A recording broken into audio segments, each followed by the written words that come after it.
皆さん明けましておめでとうございます。歌舞伎 YouTuber の電脳和風です。今日は2025年歌舞伎座初日に来ました。私鎌倉から来てるんですけども、最初の演目が寿曽我の対面ということで、頼朝時代の鎌倉がテーマなんで嬉しいです。今年も皆さんに歌舞伎座のランキング毎月初日に見てお届けします。1位から3位をお届けします。それでは2025年歌舞伎座に行ってみましょう。レッツゴー。私のこのランキング、一幕二席を見る方のためのランキングです。基準は3つあります。私のドーパミンが上がったか、ワクワクしたか、または感動したか、そして2つ目、もう一度見たいか、3つ目、初めて歌舞伎を見る方にもおすすめしたいかという3つの基準から決めています。それではこれから1位から3位を発表したいと思います。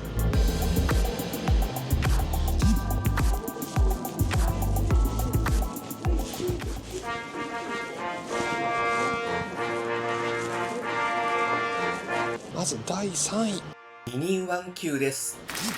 今二人腕球が終わりました。最後右近さん、こうやって手を伸ばして自分の額、自分のおでこに指を添えて目を閉じて終わりました。恋に狂った男の話です。実際に江戸時代に腕や久右衛門という大阪の豪商の息子で新町の慶政の松山太夫に入れ上げたで、放蕩の挙句周りが心配して座敷牢に入れた。会いたくて会いたくて会えないで、最後はその上狂って水死したそうです。どこを抜け出して水死をしたんでしょうか。いや本当に、12月の詐欺娘が女の妄執、恋の妄執の話だとすると、男の恋に狂った話。この踊りの中では腕や久兵衛の右近さん、そして松山太夫の和太郎さん、夢のような時間でした。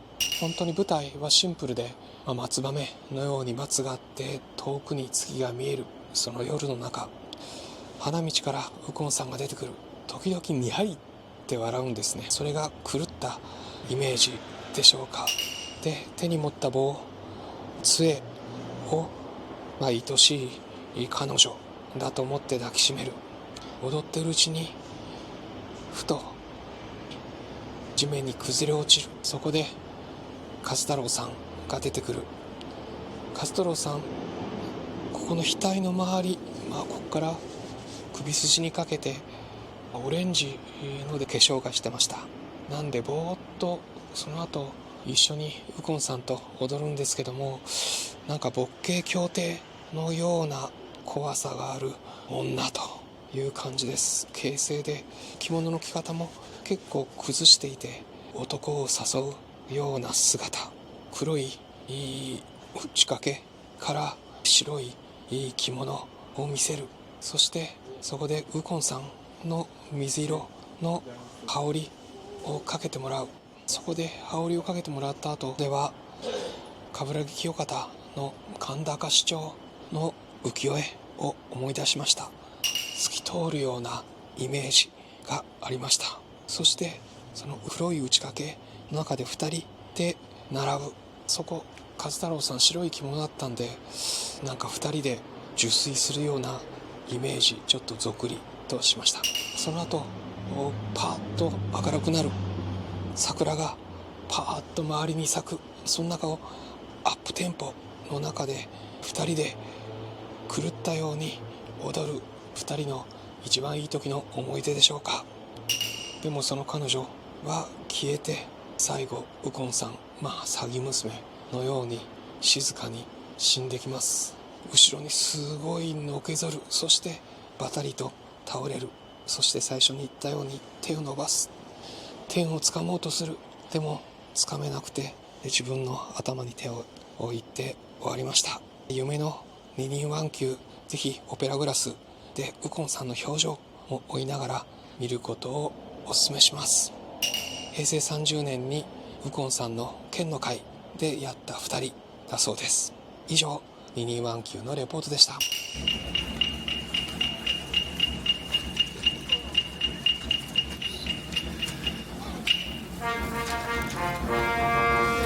第2位は封印切りです。今弘信最後の封印切りが終わりました。これはすごい物語ですね。上方羽事の代表作とも言われますけども、近松の凄さを思い知りました。それに鴈治郎さんと千尺さんがたまに切なく、そしてたまに激高して演じます。そして高太郎さんいいですね。心に本当ぐさっときました。いろんな世間のニュース、最近だと例えば銀行の貸金庫の中を横領してしまった、今でもそういう普通に考えるとダメなことをしてしまう事件あります。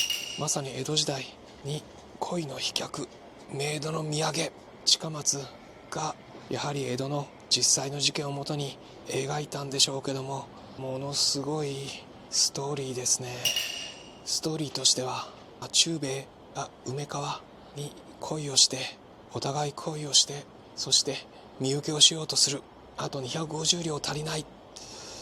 その時にそっと店のおかみさんが合わせてくれる。そして最初は釣れないふりをして忠兵衛ますます梅川の気持ちを引く。梅川も頼むと身請けをしてくれと。もう一人の身請けをしようとしているお客の八右衛門、これを千尺さんが演じてますけども、千尺さんには身請けをされたくないんだと。そしてまた店のシーンに戻って、八右衛門が散々いないと思った鴈治郎さん、忠兵衛の悪口を言います。忠兵衛2階から怒って出てくる。そして八右衛門が金を見せる。忠兵衛も負けじと見せようとする。まるで夏祭りなにわ鏡のように、お前ここ触ってみろと胸を触らせて、ここに金があるだろうと。いやダメだと、音を聞かせろと、見せろと。で最後は公金、手をつけてはいけないお金の封を切ってしまいます。封を切るともう首がつながらないという金を切ってしまいます。しまった。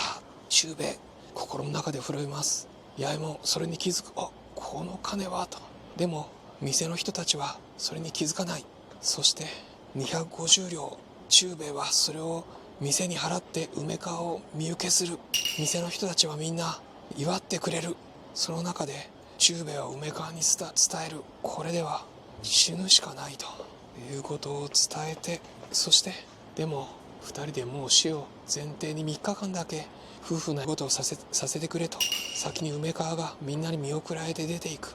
そして最後に忠兵衛が出ていく。店の人にお礼のプラスアルファのお金を渡して、店のおかみに見送られて出ていく。笑うけどもふっと前を向いた時、涙と冷や汗の顔がすごい、その複雑な苦しい顔をして、最後鴈治郎さんが花道を去ってきます。いや本当にこの犯罪者の破れかぶれという心がよく出ています。そしてこの浄瑠璃とこの切ない歌、これ長唄の方が歌ってるんですかね。その歌が心に染み入ります。もしこの歌知ってる方がいたら教えてください。いや実は去年の暮れに松井今朝子さん、一条の夢という近松門左衛門の本を書かれて、その本読んで講演も聞きました。近松文楽と歌舞伎を行ったり来たりしますけども、途中から時代物からこのワイドショーのような作品に変わるんですよね。で例えば女殺し、油地獄なんかも描きます。お初の物語も書きます。みんななんか現代に通じるんですよね。金のため、そして恋のために狂っていく。でもこうやって物語見せられるとなんか納得してしまう。いけないことだけでも納得してしまう、すごい近松の力でした。そして鴈治郎さんもすごい演技でした。いや最近鴈治郎さん見てすごいと思います。笑わせといて泣かせる。いや髪型すごいですね。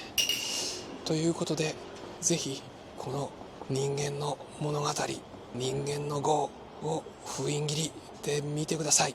以上、昼の部最後の封印切りのレポートでした。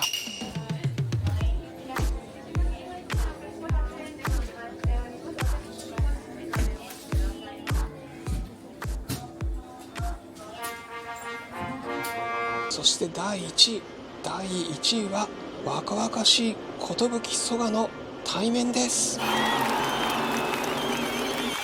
今昼の部1演目目寿曽我の対面が終わりました。この寿曽我の対面面白かったです。この寿曽我の対面自身は実は去年の1月の歌舞伎座もやってます。その時は十郎が千尺さん、そして五郎が芝さん、そして工藤祐経が梅玉さんでした。今回は十郎が米吉さん、五郎が巳之助さん、そして祐経が芝さんでした。そして間をつなぐ小林朝比奈、これを右近さんがやってました。いやー、パワフルで面白かった。これは新年から元気をもらえます。エネルギーをもらえる曽我の対面でした。あらすじ自身は工藤祐経に親を殺された十郎と五郎、工藤祐経にこの2人を合わせるために小林朝比奈が仲介をする。そしてついに会う。でも親の最後を聞き敵を取ろうとするが十郎は止める。そして祐経から杯を受ける。で、いつ敵を討てるんだ、探していたそこで雲切丸が見つかる。じゃあ敵を討つぞという時に工藤祐経がまあ待てと、武士の裾野で狩りをするからそこまで待てと言って2人に狩り場の切手、狩り場の許可証ですね、入場許可証を渡して終わりというパワーとハッピーエンド、この物語の先があるという終わり方でした。いや本当に声が朗々と取る若手の役者さん多かったです。まず意外にすごいなと思ったのが朝比奈役の右近さん。このヒゲ男爵のような熊取なんですけども、堂々と滑稽な役、滑稽味もある役をやってました。声高音が綺麗ですね。急いでこれ、うまく真似できませんけども、右近さん声も良くて素晴らしかったです。そしてそこで出てくる十郎、米吉さん初役ということですけども、このほつれ毛がいいんですけども意外としっかりしていました。五郎を諌める立派なお兄さんという感じです。そして五郎の巳之助さん、いやー目がでかいですね。本当苦み走ったいい男という感じです。少し痩せたんじゃないでしょうか。でもこの目の大きさが歌舞伎役者っぽくていいです。本当は五郎が荒事、そして十郎が我が事を表すと言われますけども、この十郎も本当に米吉さんしっかり者のお兄さん、いやーキビキビときちんと五郎を仕切っていました。そして杯を持っていく慎吾さんが大磯の虎という役ですけども、慎吾さんも良かったということで、本当に正月からパワーのもらえるこの寿曽我の対面でした。本当に途中緊張感もあって、五郎十郎のこの上下の絹ずれのヒューヒューヒューという音まで素敵でした。そして最後は絵面の見えで華やかに終わりましたということで、今年の歌舞伎の始まりも本当に素晴らしかった。以上、寿曽我の対面でした。以上、今年の1月初日に見た私個人のランキングです。一幕見世界を見る参考になると嬉しいです。それでは見てくださった皆さん、いいねをしてくださると嬉しいです。そしてチャンネル登録もぜひよろしくお願いします。1月9日には堀田さんの国立劇場元理事ならではの講演もします。公式 LINE もありますんで登録してくださると嬉しいです。ということで、歌舞伎 YouTuber の電脳和風でした。それでは今年も歌舞伎を楽しみましょう。伝統芸能を楽しみましょう。それではまた。